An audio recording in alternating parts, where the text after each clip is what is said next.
चलिए थोड़ा सा हम लोग जो है ना कुछ न्यूमेरिकल देखते हैं वेपर एब्जॉर्प्शन सिस्टम पे, है ना। ऑलरेडी कल हम लोग जो है हम लोग कल इसके बारे में डिस्कशन कर चुके हैं, है ना। जो सीओपी जो है,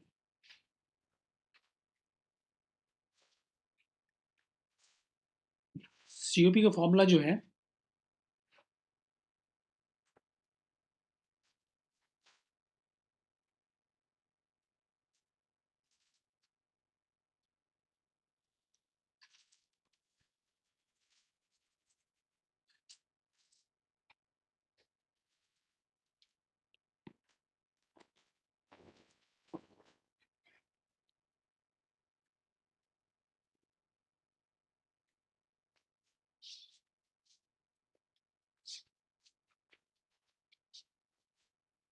ठीक है, यही फॉर्मूला है ना सीओपी का।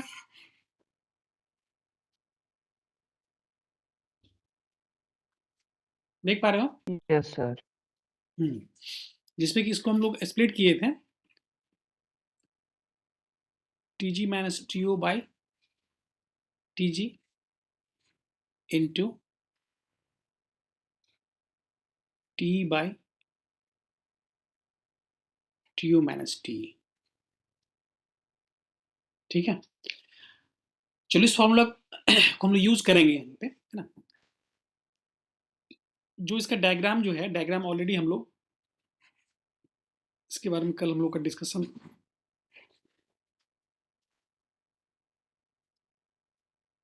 ये जनरेटर है। जनरेटर ये जो है यहाँ से क्यूजी अमाउंट ऑफ हीट सप्लाई कर रहा है।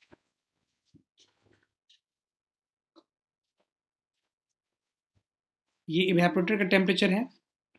ये दिस इज क्यू ई, क्या है यहाँ पे, रेफ्रिजरेशन इफेक्ट है ना।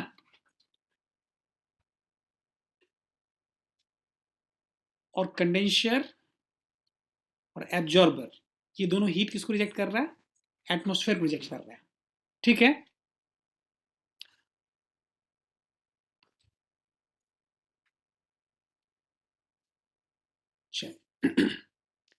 इस क्वेश्चन को देखो।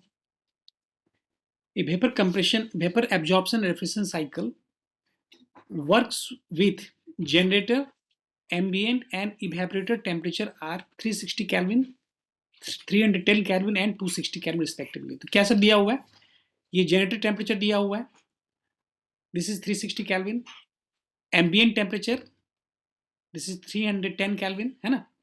ये टेम्परेचर जो है दिस टीजी कितना है, TG is 360 Kelvin। Ambient temperature जो है this is how much, this is 310 Kelvin। और टेम्परेचर ऑफ इवेपोरेटर, यहाँ पर आर यूज किया गया है, लेकिन हम लोग यहाँ पे जो जो नोटेशन यूज कर रहे हैं, नोटेशन यहाँ पे इवेपोरेटर यूज कर रहे हैं। ठीक है, तो कोई दिक्कत नहीं है, उसे इस नोटेशन को यहाँ हम लोग कर सकते हैं, है ना। ये इवेपोरेटर टेम्परेचर यहाँ पे कितना है, यहाँ पे आर यूज किया गया, तो कोई दिक्कत नहीं है, हम लोग आर ही रखते हैं यहाँ पे इसको तुम, और टी आर भी हम लोग इसको लिख सकते हैं, है ना, इस पे। तो इवेपोरेटर टेम्परेचर जो है दिस इज गिवन मतलब 260 Kelvin। तो मैक्सिमम सीओपी का फॉर्मूला ऑलरेडी यहाँ पे दिया हुआ है।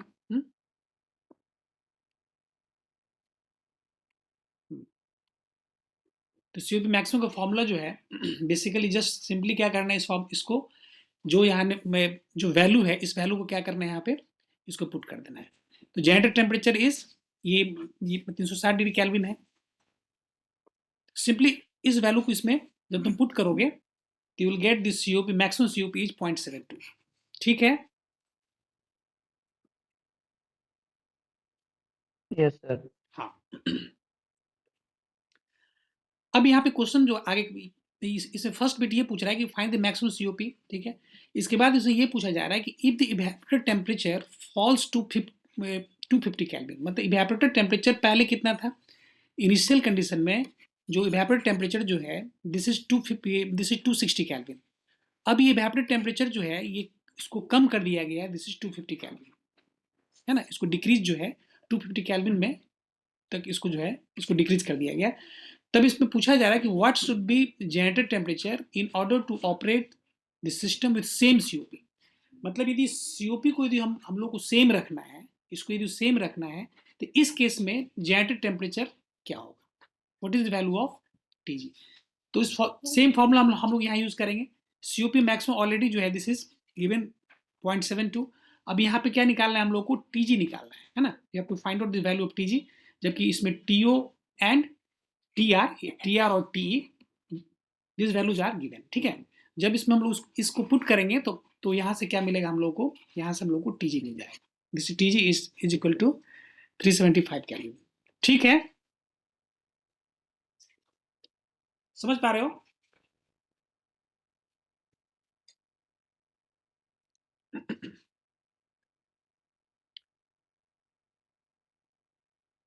क्लियर है, कोई दिक्कत तो नहीं इसमें? Yes yes sir. क्लियर है सर।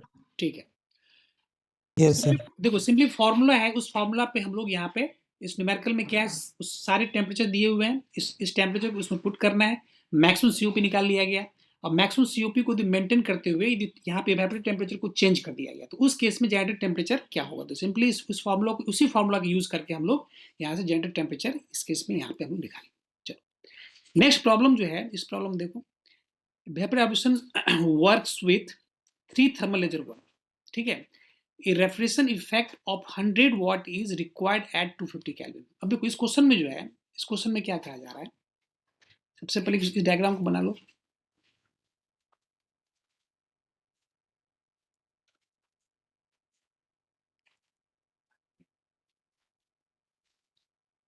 उसमें आर यूज कर रहे हैं, जो यहाँ पे आर यूज किया गया है, कोई दिक्कत नहीं है। Q G, Q E, Q C, Q A, ठीक है। तो बेसिकली यहाँ पे जो है क्वेश्चन में जो दिया हुआ है कि refrigeration effect of 100 what is required at 250 kelvin, इसका क्या मतलब हुआ, यहाँ पे 100 वाट क्या है बताओ, what is the value of, ये 100 वाट क्या बता रहा है, 100 वाट क्या है, रेफ्रिजरेशन इफेक्ट है, तो ये कौन सा वैल्यू दिया हुआ है, QE। QE दिया हुआ है, very good, yes sir. This QE is 100 वाट, यहाँ पे क्वेश्चन में दिया हुआ है, ठीक है, is required at 250 kelvin, that means TR का जो वैल्यू कितना दिया हुआ है, दिस इज 250 केल्विन, कोई दिक्कत। चलो now the heat source is available at 400 kelvin, the heat source जो है this is TG, this is available at 400 kelvin, this heat rejection occurs at 300 kelvin, जो हीट रिजेक्ट हो रहा है वो 300 केल्विन रिजेक्ट हो रहा है, that means this TO is equal to 300 kelvin, ठीक है। Then find the minimum value of heat required in watt, अब यहाँ निकालना क्या है, we have to find the minimum value of heat required in watt.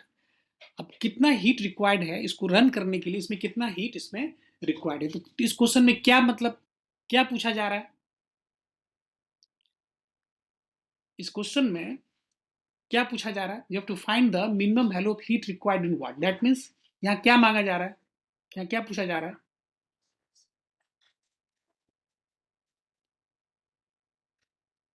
Minimum value of heat required, sir QG शायद। Yes yes QG, very good. यहाँ से जो है ना QG जो है ना बेसिकली क्या है ना, बेसिकली ये हीट रिक्वायर्ड है ना, this is the heat required to run the refrigerator, तो ये QG अमाउंट ऑफ हीट क्या हो रहा है, ये रेफ्रिजरेटर को सप्लाई किया जा रहा है, जैसे ही हीट सप्लाई जो हो रहा है तो इस जैसे ही हीट सप्लाई होगा तो क्या होगा, इवेपोरेटर जो है, इवेपोरेटर से Q अमाउंट ऑफ हीट यहाँ से सक किया जाएगा, और एम जो एटमॉस्फेयर में this QC amount of heat and QA amount of heat, QC कहाँ से निकल रहा है, ये कंडेंसर से जा निकल रहा है, और QA कहाँ से निकल रहा है, ये एब्जॉर्बर से, ये क्या हो रहा है, ये जो हीट जो है एटमॉस्फेयर में डिस्चार्ज कर रहा है। चलो ठीक है, अच्छी बात है।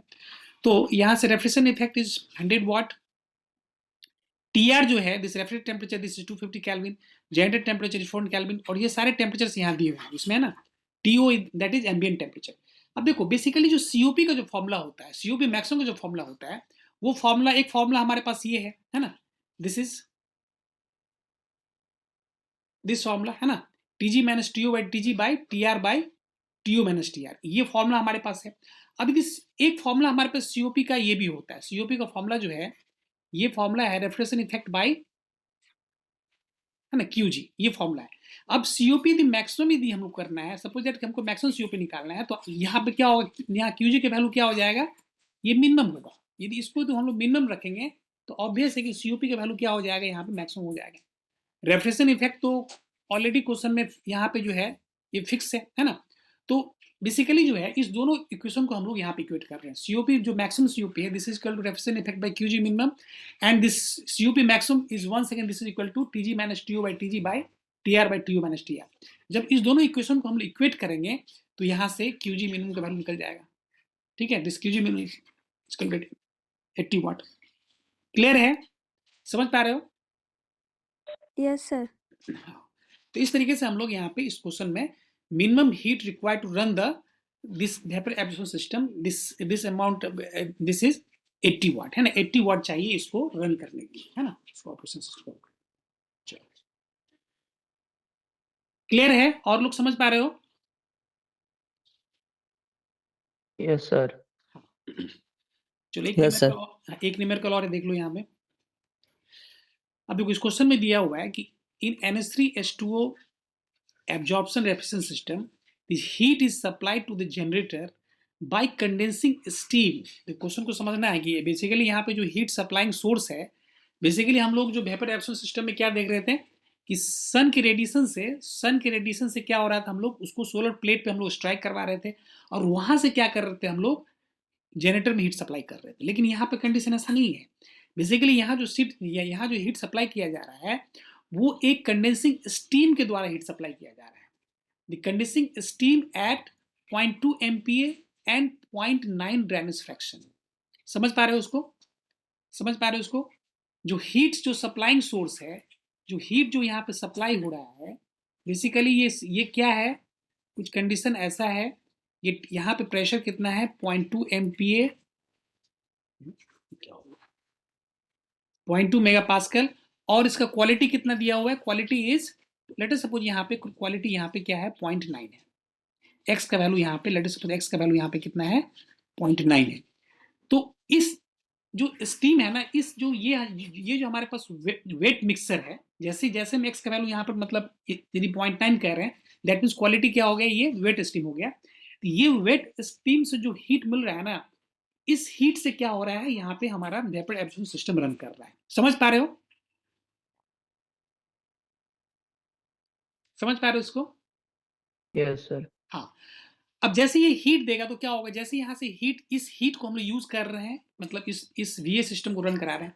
अब जैसे ये जो वर्क करेगा तो स्टीम क्या होगा, फाइनली जो है ये लिक्विड स्टेट में आफ्टर कंडेंसेशन के बाद ये लिक्विड स्टेट में यहाँ पे पहुंच रहा है। मतलब ये जो स्टार्टिंग जो हुआ, जब ये हीट सप्लाई स्टार्ट किया उस समय क्वालिटी कितना था 0.9 था, और जैसे ये जब ये कंडेंस होने के बाद फाइनली क्या हो गया, ये जो ये सैचुरेटेड लिक्विड स्टेट पे जो है फाइनली ये कंडेंस होकर यहाँ पहुंच रहा है। ठीक है, ये क्वेश्चन दिया हुआ है। चलो, the temperature to be maintained in refrigerator is -10 degree centigrade. अब जो हमारा रेफ्रिजरेटर है, जिस रेफ्रिजरेटर को हम लोग यहाँ पे रन करवा रहे हैं, उस रेफ्रिजरेटर का टेम्परेचर कितना रहना चाहिए, this temperature of this refrigerator, this is how much, this is -10 degree centigrade, question में दिया हुआ है।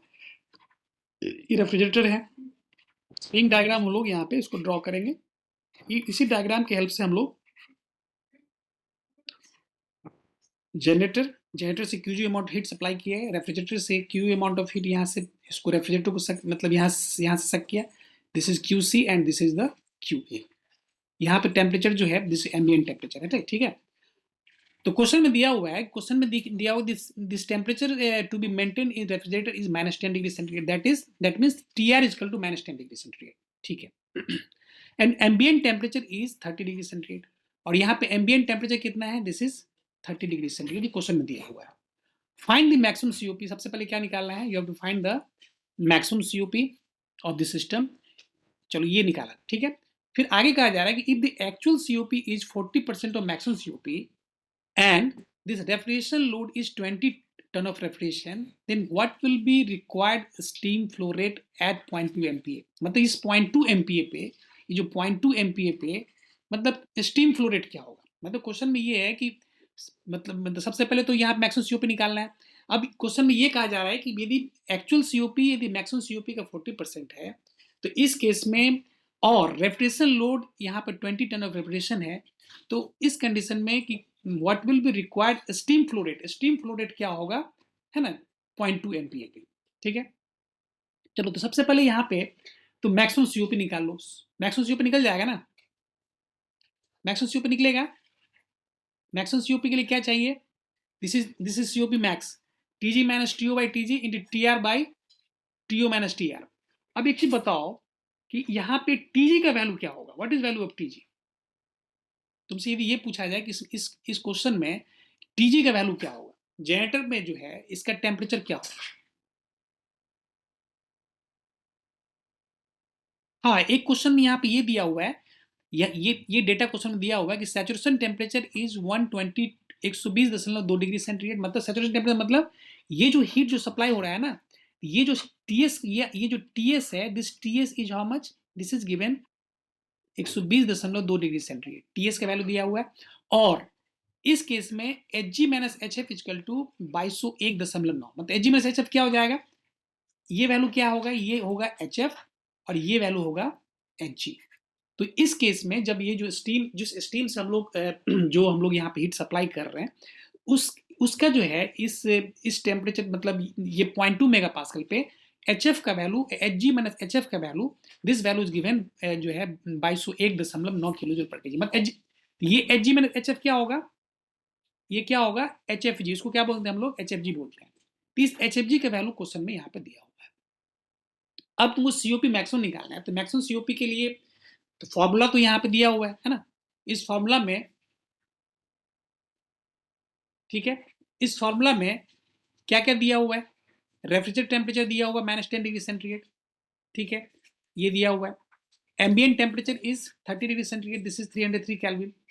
रेफ्रिजरेशन कैपेसिटी 20 टीआर दिया हुआ है, तो इस 20 टीआर में हम लोग यहाँ से 20 इंटू 3.5 मल्टीप्लाई करेंगे तो मतलब 1 टीआर कितना होता है, व्हाट इज 1 टीआर होता है 3.5 किलो वाट होता है कि नहीं। तो यहाँ पे 20 मतलब यहाँ पे 20 टीआर दिया हुआ, दैट मीन्स ये 70 किलो वाट का जो है यहाँ पे रेफ्रिजरेशन कैपेसिटी हो गया।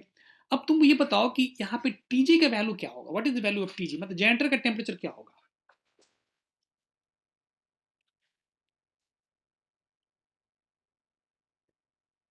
बेसिकली जनरेटर में जो हीट सप्लाई हो रहा है वो हीट सप्लाई स्टीम से हम लोग कर रहे हैं, और तुम देख रहे हो स्टीम का कंडीशन यहाँ पे क्या है। जब ये हीट सप्लाई हुआ, जब यहाँ से हीट सप्लाई किया गया, उस कंडीशन में ये क्या है, इसका क्वालिटी क्या, 0.9 है, 0.2 मेगा पास्कल इसका प्रेशर दिया हुआ है, और इस पे जो है सेचुरेशन टेम्परेचर का वैल्यू 120.2 डिग्री सेंटीग्रेड है। तो कुछ हिंट्स मिल रहा है तुमको यहाँ से, तुमको जनरेटर टेम्परेचर निकालना है कि भाई जनरेटर का टेम्परेचर क्या होगा, बताओ।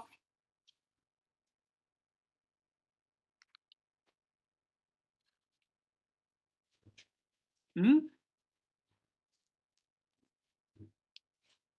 सुन पा रहे हो,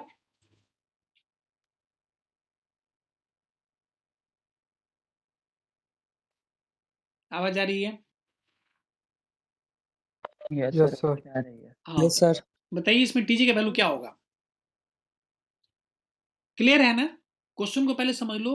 बेसिकली जो जनरेटर में जो हीट सप्लाई कर रहे हैं वो हीट सप्लाइंग सोर्स जो है, हम लोग स्टीम को कंडेंस करा के, जो जैसे स्टीम कंडेंस होगा तो क्या होगा, उसमें से लेटेंट हीट वहां से रिजेक्ट होगा। समझ पा रहे हो, जैसे स्टीम को हम लोग कंडेंस करेंगे, बेसिकली जो क्वालिटी ऑफ स्टीम जिस समय कंडेंसेशन स्टार्ट हुआ उस समय क्वालिटी 0.9 था, 0.9 था। अब ये जो कंडेंस होकर कहाँ तक पहुंच गया, ये सैचुरेटेड लिक्विड स्टेट पे पहुंचा। तो ये जो कंडेंसेशन प्रोसेस चल रहा है ना, तो इससे जो हीट जो निकला ना, जो लेटेंट हीट यहाँ से निकल रहा है, उस उसी हीट को हम लोग क्या कर रहे हैं, हम लोग उसी हीट से हम लोग जनरेटर को रन करवा रहे हैं। क्लियर है। तो तो क्वेश्चन ये है कि what is the value of TG, generator का टेम्परेचर क्या होगा, what is value of TG.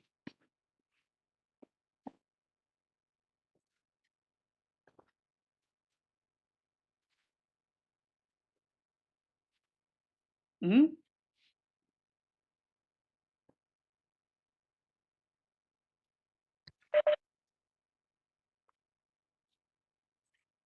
आवाज आवाज सुन पा रहे हो,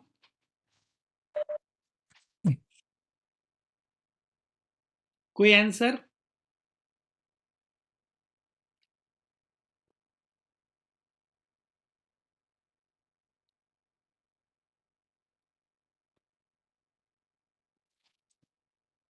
बताइए।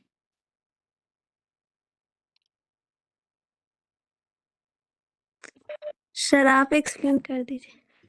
तो इसमें देखो बहुत ही लॉजिकल है, हम तो बताएंगे, लेकिन जस्ट देखो हम फिर से बता रहे हैं, हम चाहते हैं कि ये आंसर तुम लोगों की तरफ से मिले। हम फिर से देखो, ये जनरेटर में जो हीट सप्लाई हो रहा है, वो जनरेटर में हीट सप्लाइंग सोर्स क्या है, हम लोग स्टीम को कंडेंस करा के जो उससे हीट निकला, उस हीट को हम यूटिलाइज कर रहे हैं। और ये टीएस प्लॉट में तुम देख रही हो, जब स्टीम जब कंडेंस, जब ये लेटेंट हीट का जो यहाँ पे जो ट्रांसफर हो रहा है, तो उस केस में क्या है, टेम्परेचर क्या होता है, जिसमें लेटेंट हीट, जब लेटेंट हीट या हम ऐड करें या रिजेक्ट करें, उस समय टेम्परेचर क्या होता है, कांस्टेंट कांस्टेंट रहा। कांस्टेंट होता तो जब लेटेंट हीट के ट्रांजिशन समय टेम्परेचर कांस्टेंट है, इसका मतलब क्या हो गया जी, स्टीम जो स्टीम, जिस स्टीम से हम लोग यहाँ पे जो हीट सप्लाई कर रहे हैं, उस स्टीम का टेम्परेचर भी 120.2 डिग्री सेंटीग्रेड है। क्या, जिस स्टीम को हम लोग यूज कर रहे हैं, उसको इस बीए सिस्टम को रन कराने के लिए, उस कंडेंसेशन के क्रम में टेम्परेचर वहां पे, जब हमको पता है कि कंडेंसेशन टेम्परेचर जो है टीएस यहाँ पे 120.2 डिग्री सेंटीग्रेड दिया हुआ है, इसका मतलब उस स्टीम का टेम्परेचर जो है वो कितना है, 120.2 डिग्री सेंटीग्रेड होगा। उसी स्टीम को हम लोग कंडेंस करके हम लोग जो है यूज कर रहे हैं, उसको हम लोग जो है यूज कर रहे हैं बीए सिस्टम को रन कराने के लिए। तो इस केस में टेम्परेचर तो कांस्टेंट रहेगा ना, उस केस में टीजी का वैल्यू क्या हो जाएगा, टीजी का वैल्यू 120 दशमलव जो 0.2 डिग्री सेंटीग्रेड होगा। समझ पा रहे हो? Yes sir. क्लियर है? और लोग को, और लोग को, चलो ठीक है। तो यहां से टीजी का वैल्यू निकल गया, दिस इज 393.2 डिग्री फ़ारेनहाइट। जब इसको तुम ऐड करोगे उसमें मतलब ये 273 ऐड करोगे तो you will get value of TG, है ना। अब सिंपली क्या करना है, सीओपी मैक्सिमम यहां से निकल जाएगा, सारे टेम्परेचर दिए हुए हैं, you will get value of COP maximum. This COP maximum निकल गया, दिस इज 1.5। ठीक है, मैक्सिमम सीओपी निकल गया। अब नेक्स्ट क्वेश्चन में जो आगे दिया हुआ है, यदि actual COP is 40% of maximum COP, question दिया हुआ है। अब एक्चुअल सीओपी जो है दिस इज 40% है, तो जब 40% करेंगे तो यहाँ पे एक्चुअल सीओपी कितना हो जाएगा, दिस इज 0.6। ठीक है, अब एक्चुअल सीओपी यदि 0.6 है, तो इस कंडीशन में क्या निकालना है, mass flow rate of steam. You have to find out mass flow rate of steam. कैसे निकालोगे, सीओपी एक्चुअल यहां से निकल गया, सीओपी एक्चुअल कितना निकला, 0.6 निकला है। ठीक है, 0.6 है, तो यू हैव टू, तब यहां से निकालना है कि मास flow rate of steam, steam किस रेट से फ्लो हो रहा है, किस रेट से हम लोग जो है मतलब जनरेटर में सप्लाई कर रहे हैं। कैसे निकालोगे, सबसे पहले देखो सीओपी, सीओपी का फॉर्मूला क्या होता है, सीओपी एक्चुअल हम लोग निकालना है, this is equal to refrigeration capacity by power input होता है ना, power input. Power input. Yes sir. COP actual COP का वैल्यू तुम निकाल चुके हो 0.6, है ना। रेफ्रिजरेशन कैपेसिटी क्वेश्चन में दिया हुआ है, रेफ्रिजरेशन कैपेसिटी कितना दिया हुआ है, निकला है यहाँ पे 70 किलोवाट, तो यहाँ पे 70 किलोवाट पुट करोगे, तो यहाँ से क्या निकल जाएगा, पावर इनपुट निकल जाएगा। तो हम लोग यहाँ से पावर इनपुट निकालते हैं, है ना। पावर इनपुट क्या होगा, दिस इज 70/0.6। ठीक है, और ये पावर इनपुट जो होता है, बेसिकली पावर इनपुट क्या है, व्हाट इज पावर इनपुट, ये पावर इनपुट जो है, हाँ, ये क्या हो जाएगा, मास flow rate of refrigerant. Basically देखो, बेसिकली ये जो पावर इनपुट है, ये यहां पर क्या है, this is m dot into Q G, क्या m dot into Q G हो जाएगा ना, क्या, yes sir. m dot into Q G, जो कि ऐसे देखो, एक मिनट इसको ऐसे समझो। ठीक है, तो ये जो पावर इनपुट है, तो बेसिकली ये जो पावर इनपुट, बेसिकली ये जो पावर इनपुट हो जाएगा, तो बेसिकली ये क्या हो जाएगा, मास फ्लो रेट ऑफ रेफ्रिजरेटर, ये मतलब जो हमारा स्टीम है, जो स्टीम का जो फ्लो रेट है, mass flow rate of steam into, basically देखो जो हीट जो स्टीम से, देखो बेसिकली क्या हो रहा है ना, जो स्टीम से जो हम लोग हीट सप्लाई किए, जो यहाँ से हीट सप्लाई हुआ, स्टीम से जो हीट सप्लाई हुआ, इसी हीट को हम लोग क्या कर रहे हैं, इसी हीट को हम लोग क्या कर रहे हैं, इस रेफ्रिजरेटर को हम लोग आगे ट्रांसफर कर रहे हैं। समझ पा रहे हो उसको, जो स्टीम से जो हीट मिला, किसको मिला, जनरेटर को, और जनरेटर जो इसका टेम्परेचर कितना है, ये टीजी पर मेंटेन किया हुआ है, तो सबसे पहले स्टीम से जो हीट मिला, इसी हीट को हम लोग क्या कर रहे हैं, इसी हीट को हम लोग क्या कर रहे हैं, आगे फॉरवर्ड करके हम लोग क्या कर रहे हैं, रेफ्रिजरेटर को रन करा रहे हैं। समझ पा रहे हो उस चीज को, है कि नहीं? Yes, sir. हाँ, तो जो स्टीम से जो हीट रिजेक्ट होगा, same amount of heat is utilise to run the refrigerator. अब क्वेश्चन यहाँ पे ये है कि भाई स्टीम, तो हम लोग यदि स्टीम से जो नेट हीट, यदि कितना हीट हम लोग मतलब स्टीम जितना अमाउंट ऑफ हीट रिजेक्ट कर रहा है, यही सेम अमाउंट ऑफ हीट ये हो जाएगा। तो इस केस में क्या हो जाएगा, what is value of this power input? इस केस में क्या हो जाएगा, this is equal to steam कितना हीट कर रहा है, mass flow rate of steam into into into कितना हो जाएगा, Latent heat से multiply होगा ना? यस, ये जो लेटेंट हीट का ट्रांजिशन जो हुआ है ना, ऐसे देखो, पहले समझ लो उसको, यहां से स्टार्ट हुआ, ये हमारा पॉइंट 1 है और ये हमारा पॉइंट 2 है, ठीक है। तो इस बीच में जो ट्रांजेक्शन हुआ, जो बेसिकली जो इसी हीट को हम यूटिलाइज कर रहे हैं, तो ये इंथैल्पी जो होगा दिस इज डेल्टा एच। तो कहने मतलब ये क्या होगा, मास flow rate of steam into delta H. समझ पा रहे हो क्या? क्लियर है? तो अब हम लोग सबसे पहले तो ये देखते हैं कि पावर इनपुट ऑलरेडी हम लोग यहाँ निकाल चुके हैं।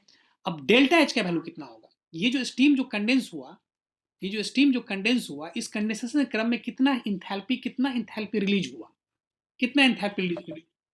Sir HFG। नहीं, HFG तो टोटल हो जाएगा। देखो HFG क्या हो जाएगा, ये HFG हो जाएगा, ये हमारा HF है और ये यहाँ पे HG है, तो टोटल HFG हो जाएगा। टोटल क्या हो जाएगा, HFG होगा। यहां से हमको निकालना है, हमको क्या चाहिए, हमको चाहिए दिस क्वांटिटी ऑफ हीट, कितना हीट यहां से निकला। तो यहां से क्या हो जाएगा, डेल्टा एच क्या हो जाएगा, H1 minus H2। नहीं तो हमको निकालना है HF plus HF minus sir, H1 equal HF to, plus dryness factor into HFG. देखो H1 equal to HF plus x HFG, यही होगा, X HFG, yes sir. यही होगा ना? Yes sir. ठीक है, तो यहां से ये वैल्यू यहां पर तुम HFG का वैल्यू दिया हुआ है, समझ पा रहे हो? Yes sir, दिया हुआ है। हाँ, चलो ये मीटिंग अभी 5 मिनट में ये एक्चुअली खत्म होगा, हम लोग इसको एंड करते हैं, फिर से उसको ज्वाइन करो, ठीक है? Okay sir. हाँ, फिर से ज्वाइन करो। हेलो सर लीव कर जाए सर। लीव कर जाओ, ठीक है सर, फिर से उसको हम लोग करेंगे, फिर से बीच में ठीक है सर, ठीक है सर।